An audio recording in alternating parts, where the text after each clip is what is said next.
Last episode के अंदर हमने देखा था कि लारावेल के अंदर हम किस तरीके से कंट्रोलर्स बनाते हैं।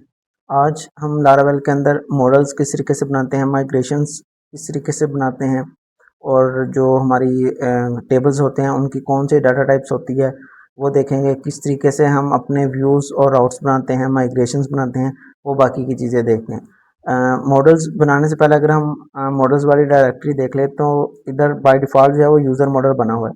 जब हम अपनी लारावेल के एप्लीकेशन को इंस्टॉल करते हैं, सेटअप करते हैं, तो ये यूज़र वाला जो मॉडल और यूज़र की जो माइग्रेशन है ना, ये बाय डिफ़ॉल्ट हमें मिलती है। अब अगर हमने कोई और मॉडल या कोई और माइग्रेशन बनानी हो तो उसके लिए हम क्या यूज़ करेंगे, हम जाएंगे अपने सबसे पहले कमांड लाइन के अंदर और इधर जाके लिखेंगे PHP आर्टिसन मेक मॉडल। अब मेक मॉडल के बाद हमने अपने मॉडल का नेम रखना है। लेट्स सपोज मेरे पास है एक मॉडल, यूज़र है और पोस्ट पोस्ट का टेबल है हमारे पास। तो POST मेक मॉडल पोस्ट।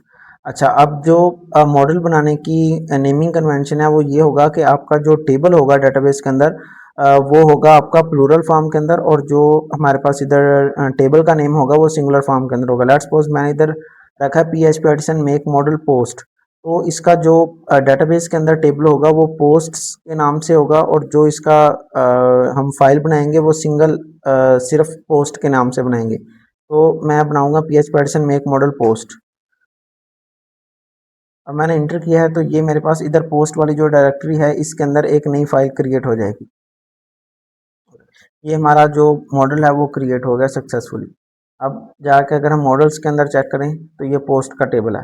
अभी इधर आप देखेंगे कि ये टेबल जो है वो हमारा एम्प्टी है, और इसी तरीके से हमारी जो माइग्रेशंस है वो भी कुछ भी नहीं बनी हुई इस टेबल के अगेंस्ट। यानी कि अगर आप देखेंगे तो हमारे पास पोस्ट का मॉडल बन गया है, लेकिन अब डेटाबेस के अंदर हम अगर हमें इस टेबल को इंसर्ट करना है तो उसके लिए हमें माइग्रेशन भी बनानी पड़ेगी।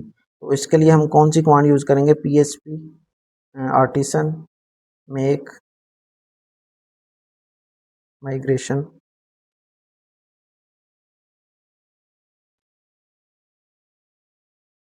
Post.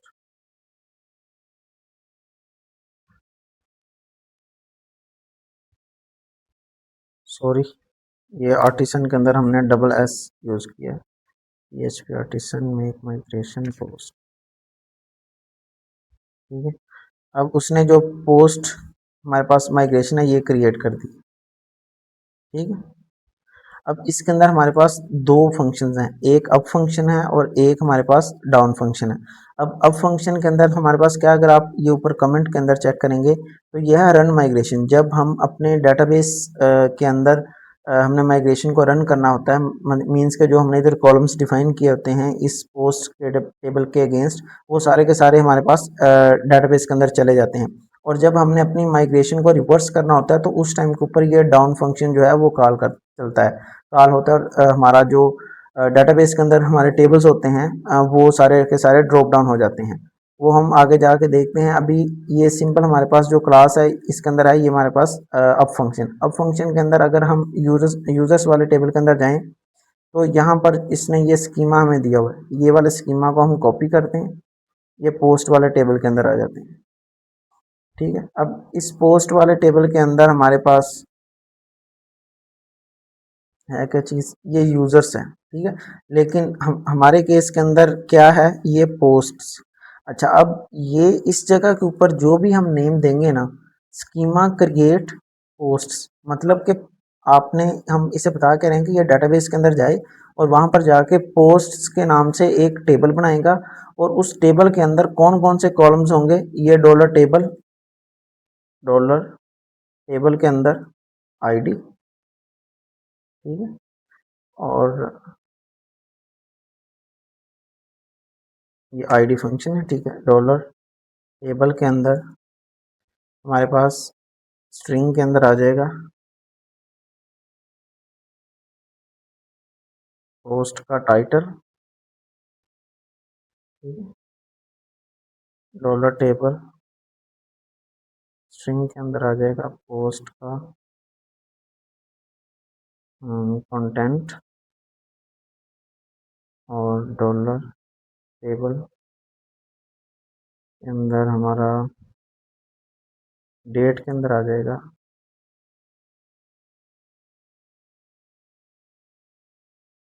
Post creation date.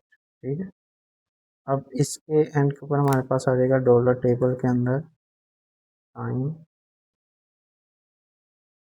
Stamps. ठीक, अब मैं इसे क्या बता रहा हूँ कि आपने पोस्ट का टेबल क्रिएट करना है और उसके अंदर post title, post content, post creation date, ये वाली जो कॉलम्स हैं ये आपने बना देने। अब हमने किया क्या है कि हमने अपनी माइग्रेशन बना ली है और अब इस माइग्रेशन को हमने रन करना है।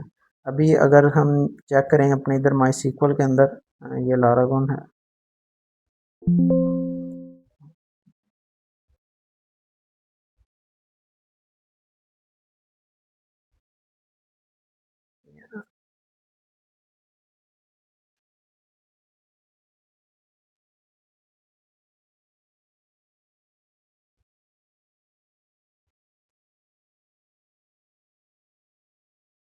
अब हमारी ये थी माई टेस्ट टीबी। ठीक है, यहाँ पर अगर आप देखेंगे तो हमारे पास सिर्फ यूज़र्स का टेबल है, पोस्ट्स का टेबल क्रिएट नहीं किया हुआ। तो वो कैसे क्रिएट होगा, इधर जाके अब हम अपनी कमांड रन करेंगे php artisan migrate। ठीक है,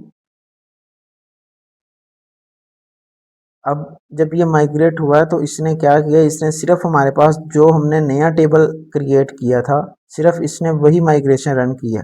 अगर आप ये चेक करें, सिर्फ पोस्ट का जो टेबल है इसने वही माइग्रेशन रन की है, ऊपर वाली क्यों नहीं की, क्योंकि जब हमने फर्स्ट टाइम माइग्रेशन क्रिएट की थी तो ऊपर वाले जो तीनों टेबल से वो सारे के सारे पहले हमारे पास डाटाबेस के अंदर चले गए थे। ये वाली जब हमने माइग्रेशन रन किया तो ये हमने नया टेबल बनाया था, इसलिए ये अब गया है।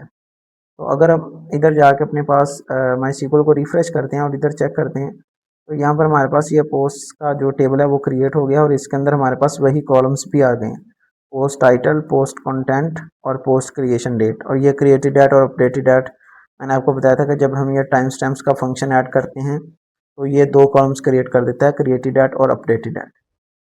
अब इसके अंदर एक और चीज़ भी है, वो ये कि अभी हमने जो अगर आप चेक करेंगे तो हमने मॉडल अलग बनाया है और जो टेबल है वो हमने अलग क्रिएट किया है। और अगर इधर हम अपने मॉडल क्लास के अंदर जाते हैं तो यहाँ पर पोस्ट का जो टेबल है उसे हमने अभी इधर हमें बताना पड़ेगा कि ये जो मॉडल है ये कौन सा टेबल यूज़ करेगा। ठीक है, अगर इधर हम यूज़र्स वाले टेबल के अंदर जाते हैं तो यहाँ पर हमारे पास उन्होंने नहीं दिया हुआ। ओके, तो ये पोस्ट का टेबल है। अब हम एक और तरीके से भी मॉडल और माइग्रेशन को इकट्ठा क्रिएट कर सकते हैं, जिसके अंदर हमें मॉडल या उसकी माइग्रेशन अलग अलग क्रिएट नहीं करनी पड़ेगी। वो कैसे क्रिएट करेंगे, वो हम जाएंगे php artisan make मॉडल, वो होगा हमारा user task minus migration M. अब ये मैंने जो एम माइनस एम का फ्लैग इसे दिया है, मैं इसे बता रहा हूँ कि तुमने मॉडल क्रिएट करना है, उस मॉडल का नाम होगा यूज़र टास्क। ठीक है, और इस यूज़र टास्क के अगेंस्ट तुमने माइग्रेशन भी क्रिएट करके देनी है। अब मैं इसे इंटर करता हूँ तो अब वो बता रहा है कि इन्फो के अंदर मॉडल क्रिएटेड सक्सेसफुली और माइग्रेशन क्रिएटेड सक्सेसफुली। अब अगर मैं अपने इधर ऐप और मॉडल्स के अंदर जाके ये यूज़र टास्क का क्रिएट हो गया मेरे पास। ठीक है, और इसी तरीके से अगर मैं डेटाबेस के अंदर माइग्रेशंस के अंदर जाके चेक करता हूँ क्रिएट यूज़र टास्क टेबल, ये देखें ये भी हमारे पास क्रिएट हो गया। तो इधर आपने चेक किया कि अगर हम अपना यूज़र का मॉडल अलग क्रिएट करेंगे और उसकी माइग्रेशन अलग क्रिएट करेंगे तो उसके अंदर फिर हमें जाके मैनुअली काम करना पड़ेगा। अब जैसे लेट्स सपोज कि ये हमने जो माइग्रेशन थी ये हमने अपनी कमांड लाइन के थ्रू बनाई है, तो इसने इधर इसका जो डाउन फंक्शन था वो भी दे दिया है यूज़र टास्क। लेकिन ये वाली जो पोस्ट वाली माइग्रेशन है ये हमने मैनुअली बनाई थी, तो इधर जाके हमें ये मैनुअली कोड लिखना पड़ेगा। अब इधर यूज़र टास्क है तो इधर हम जो टेबल था, टेबल का नेम था, वही वाला टेबल का नेम हम इधर दे दें। अब हमने ये टेबल भी बना लिया है और माइग्रेशन भी बना लिया है। अब अगर मैंने चेक करना हो कि मेरे कौन कौन से जो टेबल्स या कौन कौन सी माइग्रेशंस जो हैं वो रन हो गई हैं और कौन कौन सी पेंडिंग है। तो उसके लिए मेरे पास एक कमांड आती है php artisan।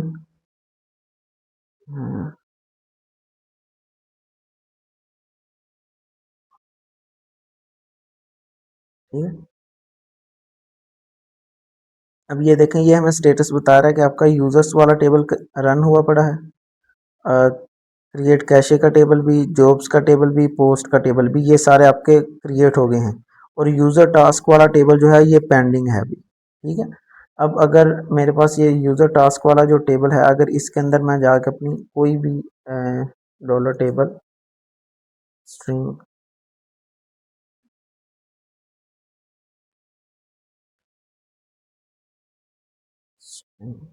यूज़र टास्क, ठीक है, इसके अंदर हम चेक कर लेते हैं यूज़र नेम। ठीक है, ये सिर्फ हमने टेस्टिंग के लिए किया। अब जाके अगर मैं php artisan माइग्रेट ये कमांड रन कर देता हूँ, तो इसने क्या किया, इसने मेरी माइग्रेशन को रन कर दिया। और अगर मैं जाके इधर अपने डेटाबेस के अंदर चेक करता हूँ तो ये वाला टेबल भी क्रिएट हो गया, यूज़र टास्क, ये देखें।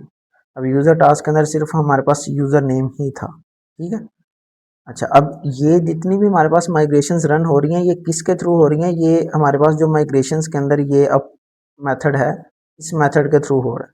जितनी भी हमारे पास माइग्रेशंस हैं हर एक माइग्रेशन के अंदर अप मेथड है और डाउन मेथड है। अभी तक जितनी भी हमारी माइग्रेशन थी जो कि डेटाबेस के अंदर क्रिएट हुई हैं वो सारी की सारी हुई हैं अप मेथड के थ्रू। अब हमारे पास एक और मेथड, एक और कमांड है जिसे हम यूज़ करते हैं php artisan migrate refresh। ठीक है, अब ये देखें, अब ये क्या कर रहा है, अगर आप इसका स्टेटस चेक करें तो ये बता रहा है रोलिंग बैक माइग्रेशंस।